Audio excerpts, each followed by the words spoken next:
To unpack the latest on the recruiting trail out there in Norman, Oklahoma from Sooner Scoop, Josh McCuistion. Josh, David Sanders now off the board. A lot of eyes now going to Michael Fusi. And even Texas folks have come on this very show and said, yeah, I kind of like where the Sooners stand. What are your thoughts overall on Oklahoma's chances to land him? Yeah, and I'm very much in step with what I'm sure those Texas folks were saying, that 2 months ago, this didn't feel like Oklahoma. That didn't feel like the case. Really felt like Texas had done a great job kind of really from January to about June. Like that was kind of what you thought was happening. And if anybody was making a run, it felt like it was Texas A&M. That kind of felt like maybe that was going to be the secondary option where you kind of came down to his announcement where we stand now and say, okay, it's going to be one of the in-state schools.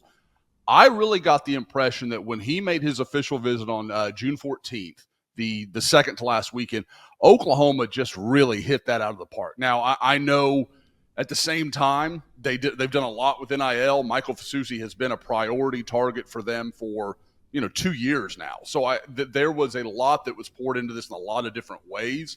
But my impression all along has been that Oklahoma really connected with his family. I think that was kind of where it started. I think Michael maybe warmed to Oklahoma as time went on. Like, I don't know that it was always the instant thing for him, but I think mom, dad, I think they really connected with OU and Brent Venables and his whole message. So, again, I like where Oklahoma is. We've seen this a few times where Oklahoma looked like they were right there, ready to close on one of these top 10 offensive tackles, and it just didn't quite happen for whatever reason with Ty Haywood, Lamont Rogers, some of these other guys. So Oklahoma's got to finish the race, but I do like where they sit right now.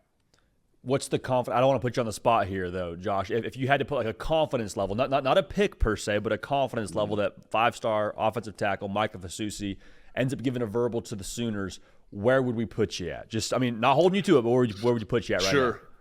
Well, it's perfect because, on Scoop, we do a weekly kind of commitment class predictions each Friday. So just a couple of days ago, I put in a 60% for Oklahoma, and that's about right for me.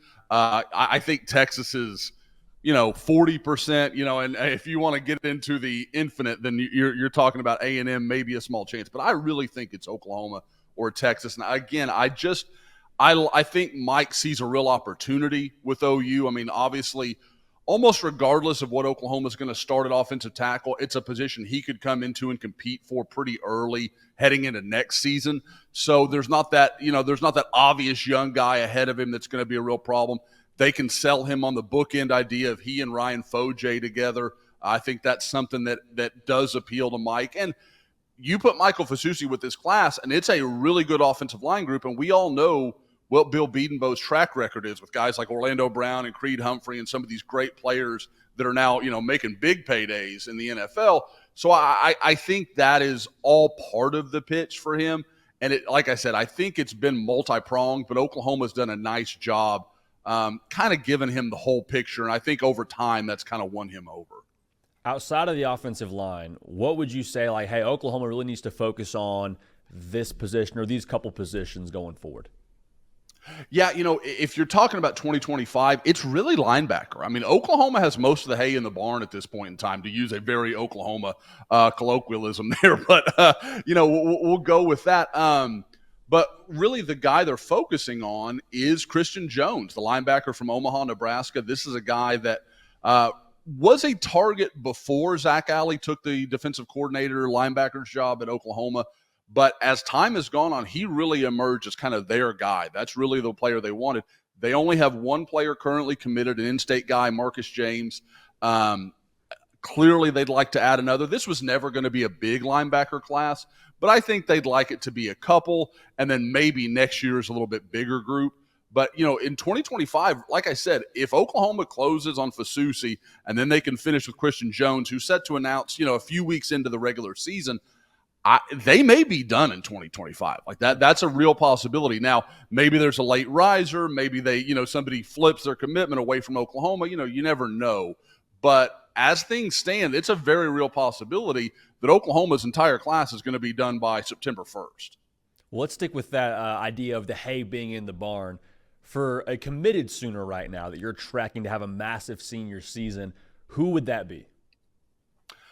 For a rankings perspective, and I mentioned him earlier, and it's just for those that don't know, I'm based out of the Houston area, so I get to see this guy a lot. Ryan Foje, people forget that when he was offered by Oklahoma, they were his first offer. It was heading into his junior season. You don't see that for a lead offensive tackle. So, for comparison, Michael Fusi was offered roughly 7 months before that. So it's a very different scale, but he's just slowly risen up the rankings. And I know talking to guys like Cody Belair, they just love his athleticism, his length. He's starting to fill out his big frame. He's a guy that wouldn't shock me if, Charles Power, Cody, and the guys have some real 5-star decisions to make with him come, into the period and when you get into the All-Star game time of year. Awesome. Well, Josh, we appreciate all your time, man, breaking it down for us. If you have not yet gotten a membership over at Sooner Scoop, Josh, Eddie Radosevich, the entire team over there is crushing all the coverage both on the recruiting trail and in relation to the team as we got college football about to be played here. Josh, thanks so much for your time, man. Hey, always enjoy it, JD. Well, you've made it to the end of today's video, but there's hundreds more videos on the On3 Recruits channel for you to check out. And also, while you're here, hit subscribe.